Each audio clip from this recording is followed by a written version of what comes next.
Hi, I'm Dr. Tiffany Jana, and I'm going to answer a few questions that came in to me recently. The first one is, what are some of the meaningful metrics that are used to calibrate culture? Well, culture is a people-centered calibration, right? So it's all about how people are creating a sense of inclusion, how people are inviting each other to the work, how people are, sort of feeling and existing and moving freely or not so freely within the construct of a workplace or a system, right? So, it is as much art as it is science.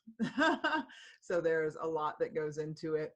Now, there is no unified standard metric for this. So what I've been doing at TMI Consulting over the last decade or so, TMI has been around for 17 years. I've been doing the work for over 20 years, but we've been calibrating these metrics for about a decade now, and they are there's a lot of things that go into it. So one of the most important things is actually measuring that sense of inclusion.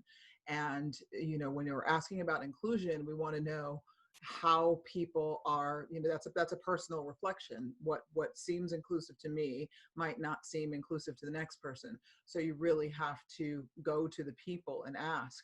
And so you can measure some of these things in a qualitative approach by sort of getting those narratives and asking people what it feels like to be part of the culture. So what you really want is you want first person experience. You can't calibrate culture and do it exclusively by listening to the leadership conceptualization of what culture is or should be. You have to hear from the people, and you've got to hear kind of a multifaceted calibration. So we need to understand the relationship to between employees. So what is it like to relate with people? How included do I feel amongst my peers? What kinds of opportunities are created or blocked between the people who are running in parallel tracks to me? And then there's a calibration for between individual contributors and leadership, or leaders and their subordinates. So how inclusive do I feel by the person, or how inclusively am I treated by the person who is managing me, or the people who are supervising me and managing me? So there's a whole series of queries that you can ask around that. And then there's also structural inclusion. So sometimes the areas of exclusion that are created that make a culture feel cold and feel impersonal and feel unwelcoming are embedded into the systems, the structures, the policies, and the procedures. So this is structural inclusion, and it's the kind of the subject of my second book, Erasing Institutional Bias. So we can actually have bias and exclusion that is built into the fabric of our policies. So if you're doing things like creating family leave policies that are only inclusive of people who have experiences with biological children, then what does that communicate about people who have fertility challenges? What does it mean when I adopt a child, but at the same workplace where somebody gets weeks or months off that are compensated when they have a biological child? What does that mean? That my adopted child is less important, and that the acclimation period of integrating a new person in my family is less significant? That creates a sense of exclusion. So you want to look at the interpersonal, both at sort of parallel levels. You want to look at the interpersonal at the sort of leadership level, and you also want to look at structural inclusion. Those are three of many of the metrics that we use to calibrate culture. And in addition to inclusion, we're also looking for the inclusion, the gaps, right? So you might have senses of inclusion that are all over the place, but if you disaggregate the data based on demographics, then you'll be able to identify the inclusion gaps that exist. So when we calibrate using Loom the Culture Map, and you can go to loomtheculturemap.com to kind of look at that tool that we've created, we're looking at, measuring a sense of belonging. We're looking at emotional intelligence. We're looking at all kinds of psychometric measures, individual and institutional capacities for creating a sense of welcoming and belonging for all folks. So the next one is, how do you shift when human resources is codified in an organizational approach? So this is basically comes from the idea that in many places, diversity, equity, inclusion, and justice now, right, are part of the HR department. So maybe there's a person, or maybe we're asked, HR is expected to just manage that. It's challenging. I consider my work as a diversity, equity, and inclusion practitioner, or a JEDI worker, to be HR adjacent, right? There are strong overlaps, parallels, and there's definitely a strong relationship between human resources and the work of diversity. They are not the same thing. First, the biggest challenge is that the people who are doing human resources work are dealing with benefits and compliance and and complaints and EEO and all kinds of extra stuff that is not necessarily at the heart of diversity work, right? Of creating culture, managing culture, calibrating culture. So it's not, it's not the end of the world, but I think that the end goal needs to be, or one of the end goals needs to be not to disassociate, but to liberate diversity work from the HR department. HR has enough in their hands. Now, it's totally fine if you want to have your, primary diversity person, function, team, sort of working in collaboration with human resources. But the truth of the matter is, you would be best served with a chief diversity officer who reports directly to the CEO. The more noise exists between the chief diversity officer and the CEO, the harder it's going to be for you to actually get to a unified end state where we are continually checking ourselves, calibrating our culture, holding people accountable, and behaving in inclusive ways, and really continually auditing ourselves for improvement in these areas. Someone needs to be in charge of the culture, not just the culture writ large, but the culture from the perspective of justice, equity, diversity, and inclusion, or diversity, equity, and inclusion, or diversity and inclusion, whatever you choose to call it where you are. But it's not strictly an HR function. They need to have a good relationship with HR. The policies of one will affect the other, so they need to certainly be in communication.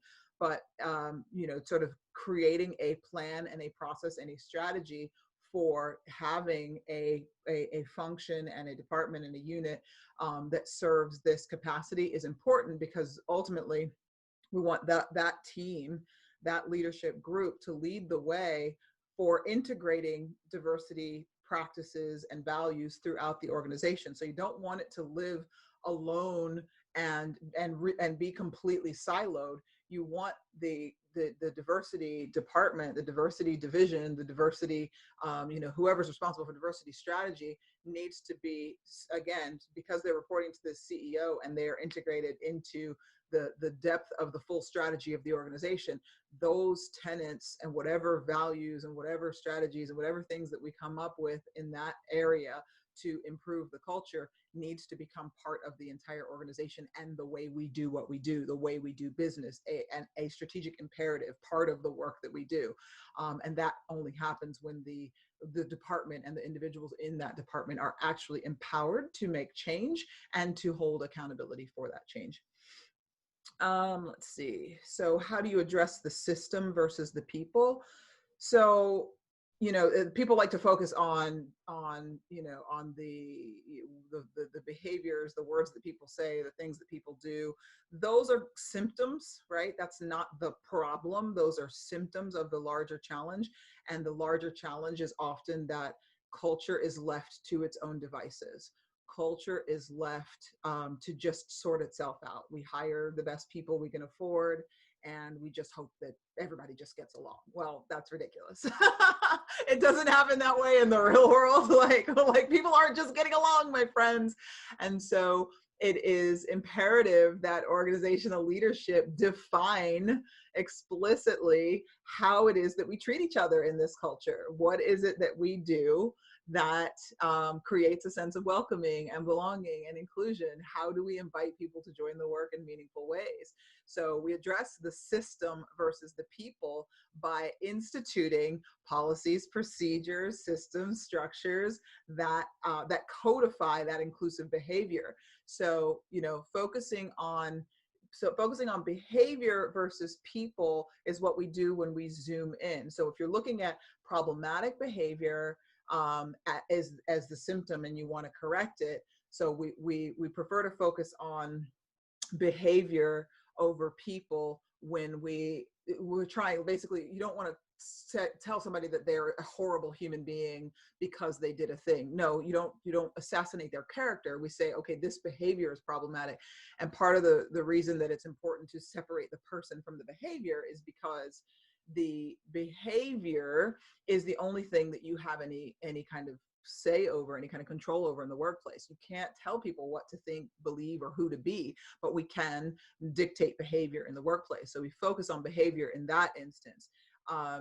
So that is important. So the behavior is a symptom. We have problematic symptoms. We need to address those symptoms by saying, no, no, no, this is not okay. But if you just smack people down, but you never put anything in place that says, no, and this is how we reinforce aspirational values. And this is how we interview people in ways that mitigate some of our own biases. And this is how we go out and recruit and cast a wider net. And this is the way that we make team assignments. And this is the way that we give proper feedback in an inclusive way. There's 1,000 different, actual sort of systems, policies, procedures, et cetera, that are happening all around us that are very much dependent on how I'm feeling in a given moment, a lot of subjective factors. So we need to start getting really specific about our expectations for how people are going to treat each other, how they're going to behave, et cetera. And we make that systematic and not like people punitive by saying this falls within the calibration of our expectations for the organization. Like, right, people can't just take as much vacation as they want just because they want to. Well, you also can't just disrespect people all day just because you want to. Right? We treat people with respect and we define what those behaviors are. So you address it systemically by making these things overarching policies, overarching procedures, overarching ways that we are expected to behave and not behave. And then you embed accountability. Don't say it, don't name it, don't define it, and then just let people run roughshod over the thing, right? What tends to happen is accountability tends to happen the less power you have. So the lower you are, sort of in that proverbial hierarchy or whatever, the more likely you are to get penalized. But, if you happen to be in the executive suite or a higher leadership level or, heaven forbid, the board of directors, well, you can do these awful things to people and no one's going to hold you accountable. There'll be no consequences. That's problematic. That's not embedding it systemically. That's embedding it selectively. And we don't want to do that because that is not equitable treatment for people. And that does not create psychological safety or any kind of sense of belonging for all people in an organization. Like, everyone should feel safe that they're not going to be disrespected, and that if they are, that there will be that will be taken care of, that there will be consequences, there will be accountability. So we have to take care of each other, and it needs to be kind of uniformly applied, not selectively applied. And that's a big ask. That's not an insignificant thing. I totally get it.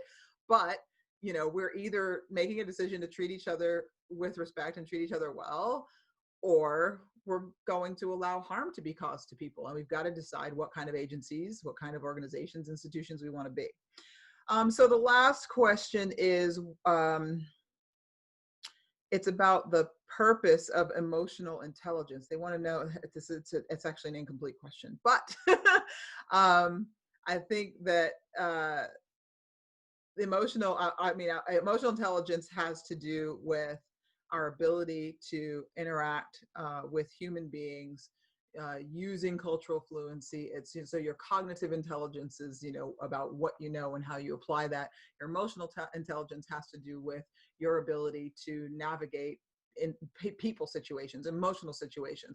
Can you calibrate and respond appropriately with your own emotional responses? Are you able to have empathy and know where other people are, how they're doing, and respond accordingly? Are you able to listen and sort of calibrate without sort of putting yourself first, without being defensive?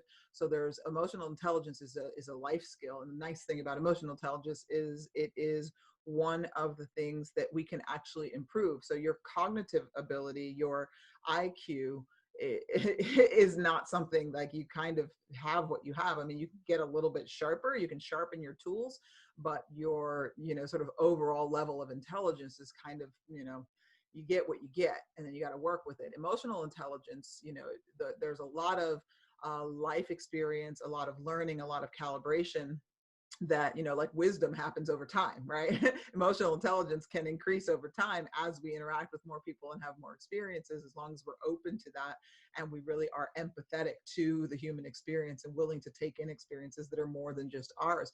You tend to see not all the time, but often you'll see wisdom in older people because they've just been around for so long. They've seen so many situations, they've experienced so many things, they've learned from their own mistakes, and they've learned from, you know, being reactive and learning how to sort of respond more thoughtfully and intentionally over time.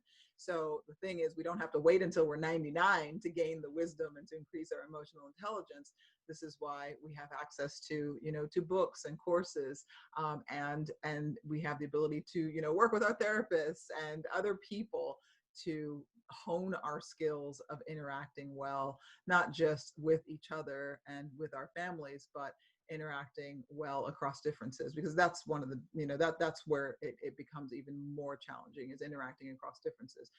The diversity, equity, inclusion industry wouldn't exist if we were able to just navigate, you know, differences with aplomb. It's a skill that requires practice, that requires an investment of time and energy, and one that is certainly worth the time. I hope that this serves, and definitely keep the questions coming.